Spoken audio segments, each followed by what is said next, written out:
Atin lang pong balikan na maikse, no?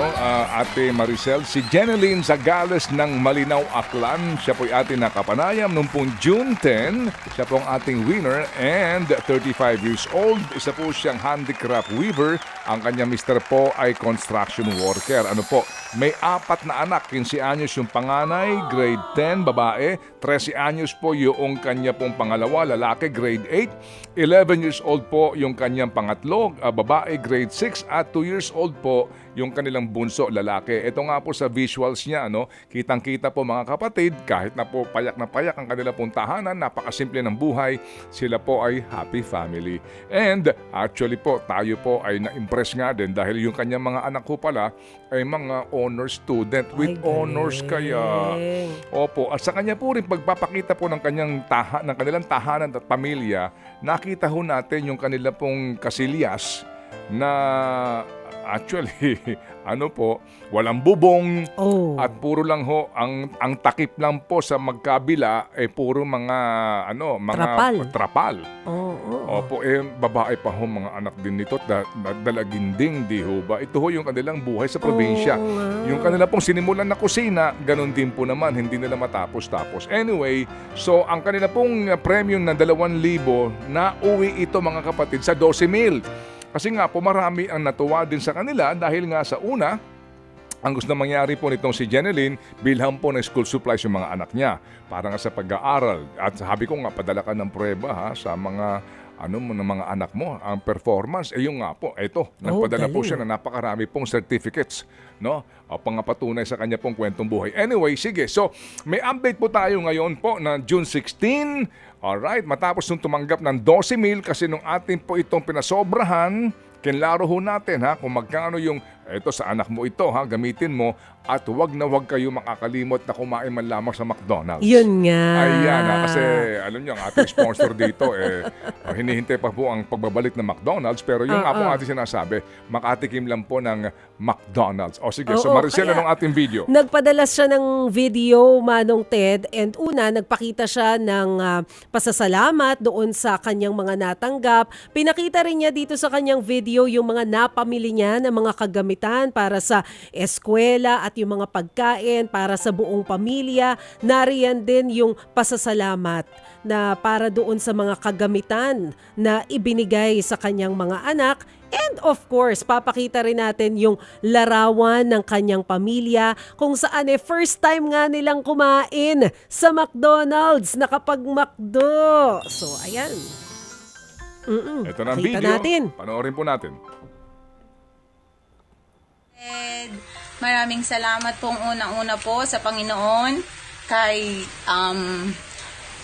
Pastor Jeff at kay Digitcha, Sir Ted, sa lahat ng mga Happy Anonymous po na tumulong sa amin na mabili po namin lahat ng mga ito po, na matupad namin po ito. Maraming salamat po. Thank you, Sir Ted. Thank you po. At saka, pumunta po kami kaninang McDo po. First time po naming nakalabas na buong pamilya po. Marami pong salamat. Ito po yung napamili namin, Sir Ted, Digitcha, sa binigay nyo po. Sapatos pa. Ayan po, bumili po kaming bigas. Ayan po yung bigas. Konting grocery po, sapatos, school supplies. Ayan po yung sapatos po ng 3 kong anak, saka yung bag po. May kalaruan yung Thank you po. Salamat po, DJ Cha and Sir Ted, at sa lahat ng mga Happy Anonymous na nagbigay ng tulong para mabili namin ito dahil pangarap lang po namin ito at ngayon ay nabili na po namin lahat. Thank you po. Kakatuwa naman, no? Kompleto na siya ng school supplies. May sapatos, may bag. Ayan pa yung resibo ng McDonald's na pinangkain nila. Ayan, Yun. Kumain na sila sa fast food. First time daw lumabas ng pamilya. Oo nga. At nag-McDo. Mangiyak-ngiyak sila, Nabilan din ng kalaruan yung bunsong kapatid. Kasi nga hindi pa ito nag-aaral. May mga toys. So ito na, ang kanilang picture, happy family. Opo, nakakain ng masarap. Yan din pong ating adikain dito. Itong mga batang ito, di ba? Lagi ko sinasabi, no, Maricel, pati doon sa mga iba na nakakausap din natin, kung kakayanin lang o kung may paraan, yung bata mabilhan ng gamit sa school. Kasi yung bata nagkakaroon ng inspirasyon eh. Kapag may gamit siya, Correct. di ba, sa kanyang pagpasok. Papa-compare niya pa yan doon sa mga classmates niya. Pagmamalaki niya, maganda yung pencil case ko ngayon. Tsaka ano din po, di ba? Ibig sabihin nga, naramdaman ng bata yung suporta ng magulang.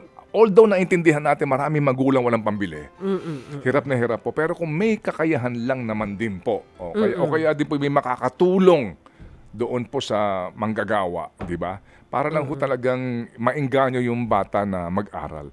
Anyway, sige. So, nakausap natin itong si Jenilyn at pinaggawa natin ng estimate. Nung una, ang kanilang estimate ay 18,000 pesos. So, meron ba siyang video rito ng estimate niya? Kasama ba dito? Sige, panoorin nga po natin to kasi nung una, 18,000.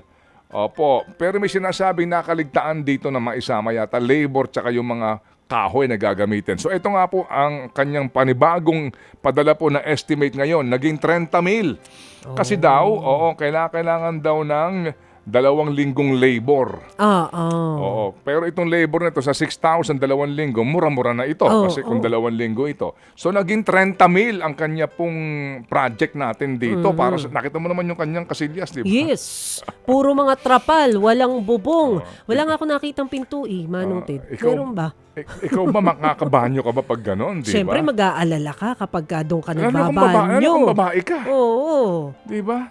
Baka mamaya may biglang mangumusta sa'yo habang nagbabanyo ka Tawagin natin ulit nga itong si Jenilyn, ha? Jenilyn! Good morning po, Sir Ted. Ma'am Maricel, good morning. Good morning.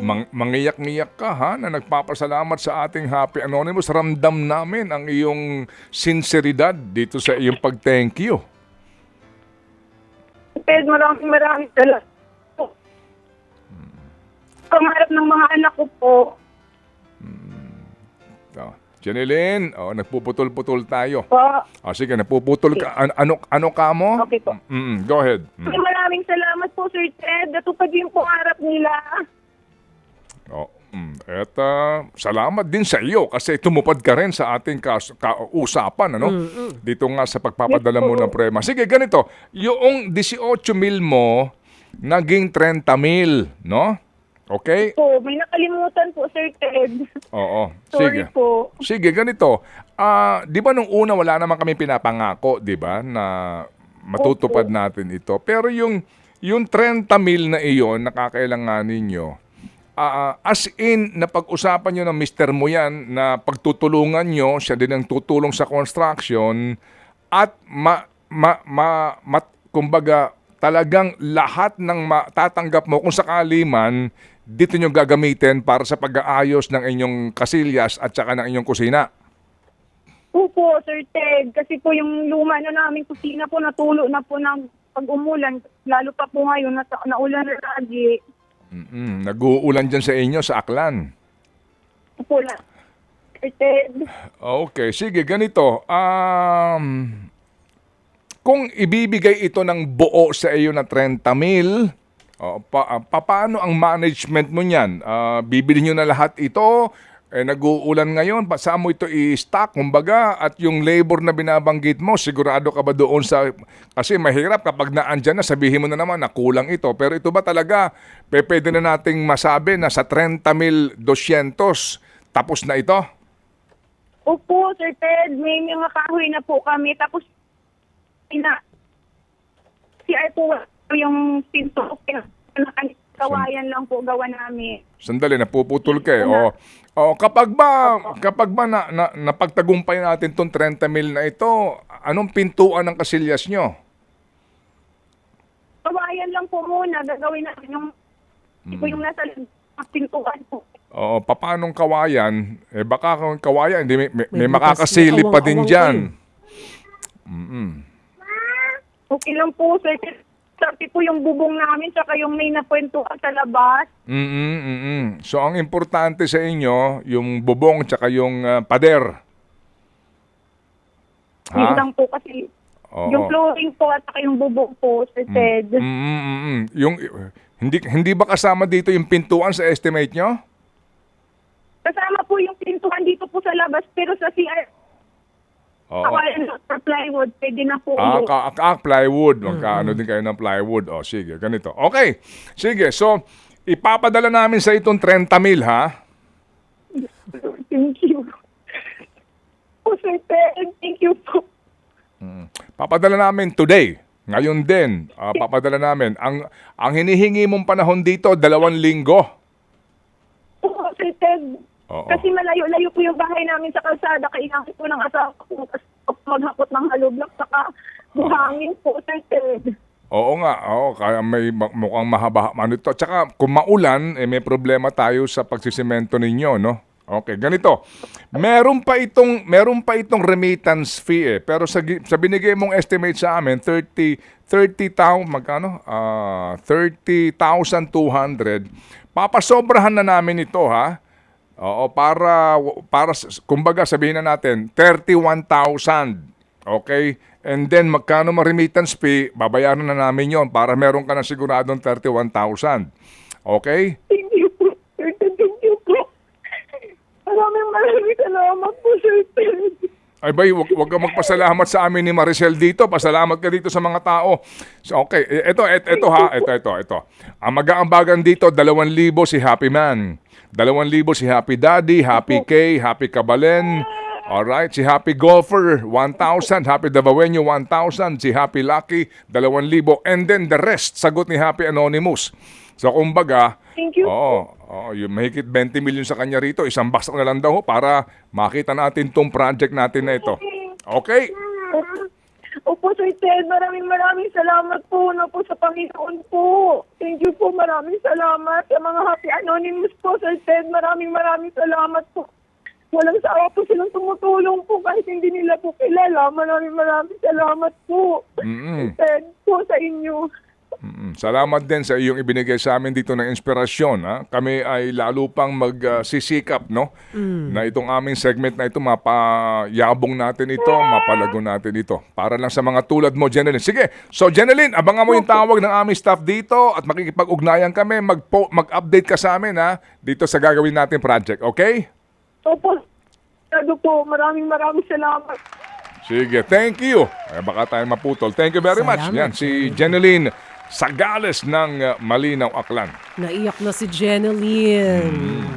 Mapapagawa niya na yung CR niya tsaka kusina.